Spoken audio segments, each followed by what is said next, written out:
व्यंजन मुंबई से। नमस्ते महाराज जी। हमारे घर का वास्तु होने वाला है। घर को बुरी नजर से बचाने के लिए क्या हम 9 बार नमोकार मंत्र पढ़कर नींबू मिर्ची लगा सकते हैं या कोई चयन विधि की क्रिया? वास्तु विधि है, वास्तु विधान होता है, वो आप करा लें किसी पंडित से।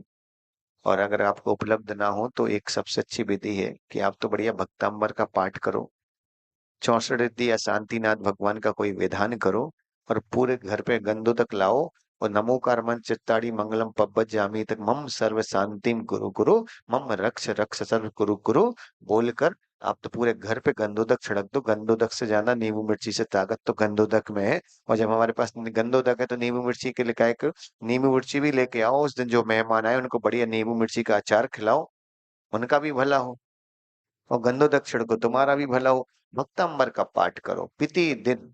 एक बात याद रखना दिनेश बेटा, जिन घरों में क्लेश होता हो, जिन घरों में छोटी छोटी बातों पे झगड़ा होता हो और चाहते हो कि हमारा घर का प्रेम बना रहे, हमारा आपस में एक दूसरे के प्रति विश्वास बना रहे। आप मालूम घरों में विश्वास की कमी है, प्रेम की कमी है। घर बहुत बड़े हैं, सबके अलग अलग कमरे हैं, पर इतने कमरे होने के बाद भी एक दूसरे के प्रति प्रेम नहीं है, विश्वास नहीं है। अगर आप चाहते हो बना रहे तो आप कुछ मत करो।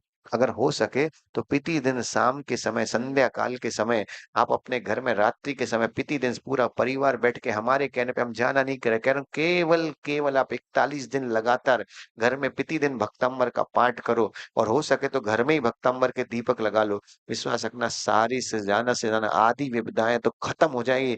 मन का मिटाओ भी, मन मिटाओ होता वो भी खत्म हो जाएगा और प्रेम बढ़ना शुरू हो जाएगा। क्योंकि जिस घर में भक्तंबर की बड़गड़ाएं, नमोकार की बड़गड़ाएं फैल जाती हैं, वहां से अशुभ बड़गड़ाएं नष्ट हो जाती हैं, प्रमाण है।